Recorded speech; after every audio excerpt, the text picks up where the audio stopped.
Comment tu prends conscience que tu t'es suradapté à ton environnement sans jamais te mettre en priorité? En fait, tu prends conscience que tu es dans la suradaptation à ton environnement, encore une fois par l'épuisement. Quand tu joues un rôle permanemment, tu puises dans tes réserves, d'accord? Je te donne un exemple concret. Heu, tu vas à un déjeuner entre par exemple, je te donne un exemple concret, tu vas déjeuner avec des collègues de travail avec lesquels, tu as toujours déjeuné depuis 10 ans, c'est les mêmes depuis toujours et là, bizarrement, tu te sens pas à ta place. Leur discours, t'incommode, pour pas dire te gonfle, ou tu as l'esprit vide, tu te sens partir ailleurs, tu vois?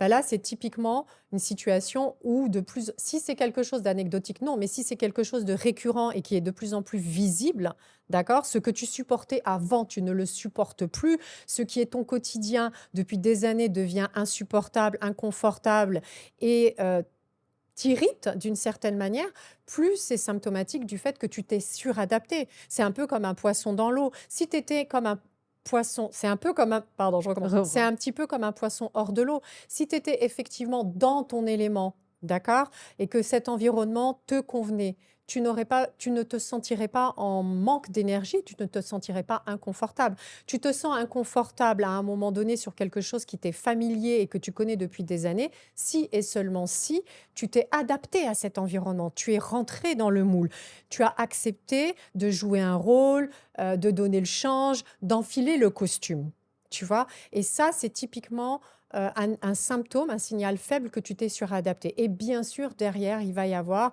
tout ce qui est lié à le fait de pomper dans ton énergie et donc de t'épuiser. D'accord? Le fait de ne pas supporter aussi, par exemple, tu t'es tellement adapté à ton environnement, si tu veux, qu'à un moment donné, tu t'es perdu en cours de route. Tu as été Mmh. englouti par le système. Mmh. Ça, c'est vraiment symptomatique de la suradaptation. C'est le moment où c'est comme si tu étais dans une pièce dans laquelle tu as toujours été, mais tu ne reconnais plus la décoration. Waouh. Tu ne reconnais plus le décor, tu ne te sens plus à ta place. Et ça, c'est vraiment, un moment où, quand on alors ça vient pas du jour au lendemain, encore une fois, c'est un état qui est progressif. La suradaptation, c'est pas quelque chose qui est inné, c'est un état qui est Mmh. progressif et qu'on t'a demandé de suivre.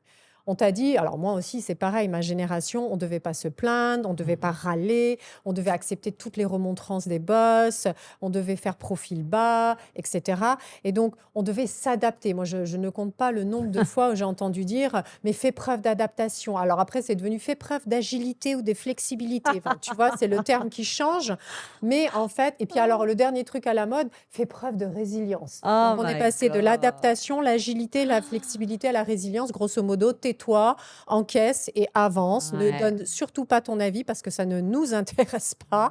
Mets le costume et just play the game. Ouais. Et ça, à un moment donné, si tu veux, c'est comme si tu avais renié une partie de tout ce qui est humanité. C'est tout ce qui est ta partie émotionnelle, tout ce qui est Mmh. ta partie sensible, intuitive, tu la mets de côté et tu joues un rôle.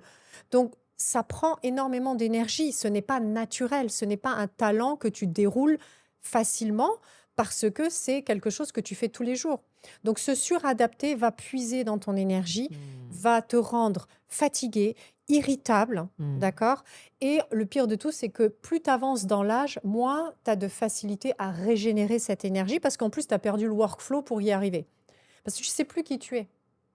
Tu Tu sais plus. tu te reconnais plus, en Tu ne te fait? reconnais plus et à force de te trahir, en fait, heu, tu t'es perdu en cours de route, tu Ouais. vois? Ouais, c'est ça. À force de te trahir régulièrement, ça devient insupportable pour toi et c'est vraiment physiologique. C'est très fort ça, hein? Voilà et alors la suradaptation, c'est un terme qui est un petit peu à la mode actuellement, tout le monde en parle et cetera et c'est bien gentil, hein, c'est très bien.